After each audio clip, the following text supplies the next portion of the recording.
my name is Clayton Peterson, and today I'm going to be discussing the failed siege of Waco committed by Jamar and the FBI. So first, I just want to touch on who was all involved. First, I just want to highlight the Branch Davidians. So this was a religious group, which in the media was demonized to basically be a cult. This was led by David Koresh. They lived on a compound in Waco, Texas, with absolutely no running water and no power whatsoever. The reason the ATF became involved with the Branch Davidians was because they had evidence to suggest that they were buying and illegally modifying weapons and selling them. So, unsure as to why this was going on, and just to build evidence, they sent a ATF agent in to infiltrate the group. He provided evidence to suggest they had a weapons stash of up to 300 firearms. And in doing so, they were provided with a search warrant and an arrest for David Koresh. And upon providing this, a gunfight broke out and this whole siege started. And at this point, the FBI were notified and Jamar and the FBI were brought on site. This lasted 51 days total. And in doing so, when Jamar arrived, he brought the hostage negotiators, Gary Nosner, and eventually Byron Sage were the two who were most prominent.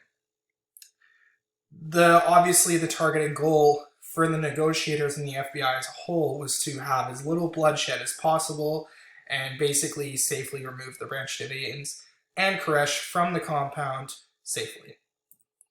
So like I mentioned, the lead up to the siege, you had this undercover ATF agent infiltrate the group.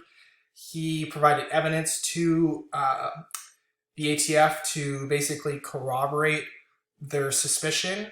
From this, they were granted a search warrant and arrest for Koresh. However, when they tried to provide this, a gunfight broke out. There's a little bit of controversy over why this gunfight broke out and who took the first shot.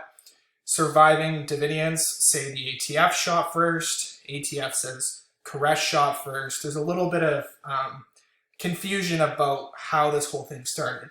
However, 4 ATF agents were killed, as well as 5 Branch Davidians, and Koresh was shot in the chest. However, he was able to survive.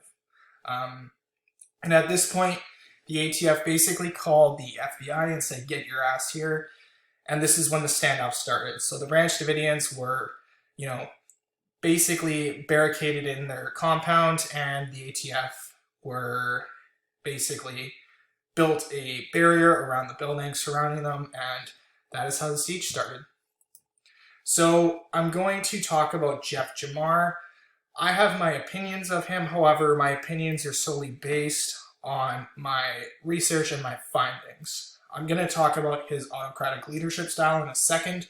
However, I just want to highlight that basically the decisions and the way Jamar went against basically everything that policing has strived for and undertaken since its inception.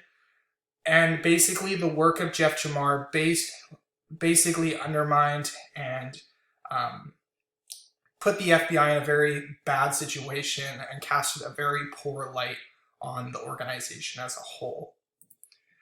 So like I said, Jamar led with autocratic leadership.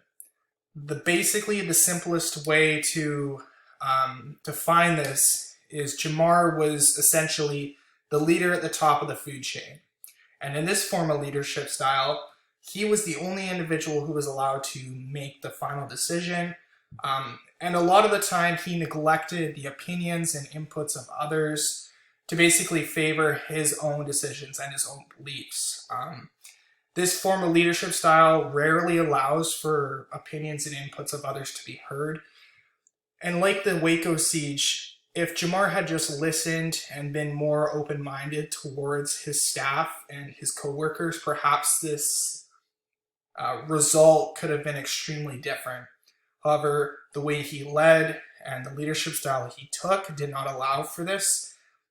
And for this reasons, I just completely think that this is the wrong approach to be led in policing, as policing is a field where all members of a team are putting in their best efforts and should be heard to allow for the best scenario and the best result to be possible. However, with Jamar, the way he took, this obviously did not happen. So the difference of opinion, basically, this is going to fall on the difference of opinion between Jamar on what should be done and the way they should take things, compared to the negotiators and the staff who went against what he suggested. So Jamar thought that they should take an aggressive approach, and the negotiators, as well as many on site, believed this was not right. This is not how we should do things. However, Jamar thought it would be a best option to start with psychological warfare. So this included loud music at all hours of the night. So this was primarily screamo and metal music. They destroyed a lot of their property on the compound to basically piss them off, as well as they had spotlights shine on the building, keeping all the members up at all hours of the night, unable to sleep. So the unethical tactics taken by Jamar, primarily in these situations, negotiators are brought on site to de-escalate situation, particularly in stress. However, Jamar decided to escalate this by the psychological warfare that I had just mentioned. As well, Koresh had told negotiators that, the negotiators worked with Koresh to basically build a relationship. And in doing so, Koresh said, look, I know this isn't going to end either way. So I don't want this to become any worse than it is. So I want to leave something behind. I want this to be remembered for something. I want to rewrite my interpretation of the Seven Seals, which is a religious script. The negotiators talked with Jamar. Jamar basically said, okay, that's fine. However, after a little bit of the time had lapsed, Jamar basically said, this is bullshit. All he's doing is stalling to get ready for an attack. And in doing so, Jamar enacted a tear gas attack. However, in order to get approval for the tear gas attack, he lied about the risk that this form of attack had taken. He basically had said that this did not have fatal risks. This was just, a way to push them out. However, that was significantly untrue, and he was aware of this and aware of the fatal risk that this posed to those inside, many of which were women and children. So, like I had mentioned, Jamar had a very bad relationship with the negotiators on site. This was largely because you have these individuals who are brought on site to negotiate with the group and Koresh and de-escalate the situation. However, Jamar and the way he was taking things, the aggressive approach, neglected and undermined all the work that the experts were doing. It's like a hockey player. You have a professional hockey player. This hockey player is very talented. He's a professional in this area. It's like having a basketball player come onto the ice and basically tell him how to play hockey. It just doesn't work. These are experts. Trust their advice and what they're saying. However, Jamar basically wanted to take the aggressive approach, and Nosner, who was the initial lead negotiator, who built a very good relationship with the Davidians and worked extremely hard he was fired because he did not agree that this was the right approach. Basically, his way was slow and steady wins the race. Let's, pick away at them. Let's win their trust over, and let's slowly get them to move. However, because this siege lasted so long, Jamar got pissed off and thought it was taking too long, and that Koresh was stalling, and tear gas attack. So, in understanding the FBI, this is right off their website. You can access this. Anybody can access this. Some of their priorities, I just want to highlight, protect civil rights and the core values, which are, integrity, accountability, leadership, compassion. These were all neglected by Jamar when the siege began.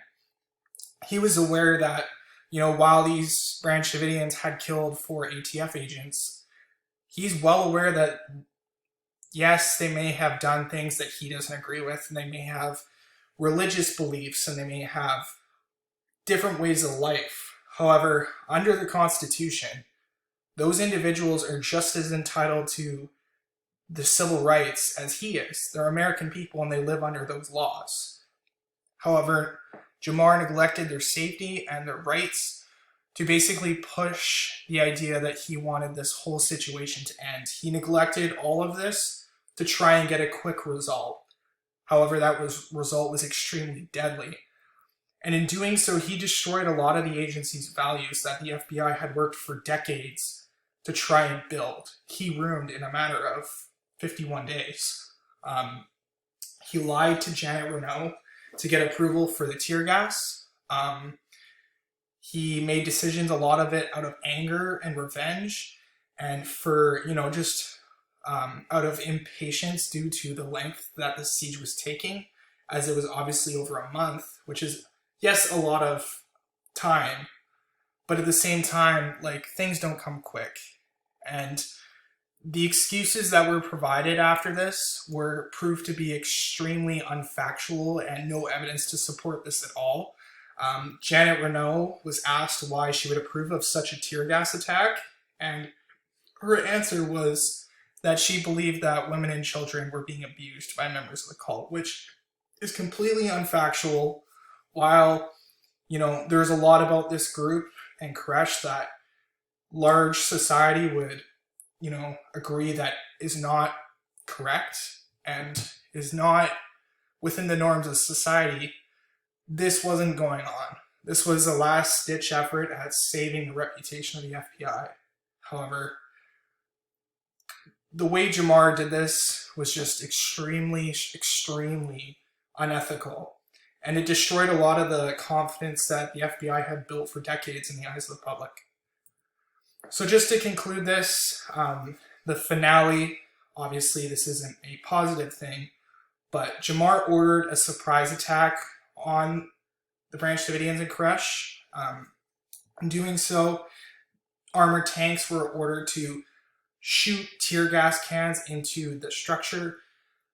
However, the structure went up in flames soon after. There's a lot of debate about how the flames were started. Some literature suggests that the Branch Davidians had started it themselves. However, I don't want to focus on that. I just want to focus on the idea that Jamar had started this attack with tear gas, aware that there's all these different people inside this building, many of which who were women and children. A total of 76 individuals were killed, and like I said, many of which were women and children, 25 to be exact. Just to put the icing on the cake as well, after the investigation was concluded, it came out that Koresh actually was almost finished the 7 seals, which was a task that he said when he was finished, him and the group as a whole would safely remove and basically turn themselves in. However, due to Jeff Jamar's impatience and overall autocratic leadership style, he did not allow for any input or suggestions to be heard, made decisions on his own, and that ultimately costed the lives of 76 Branch Davidians. Thanks.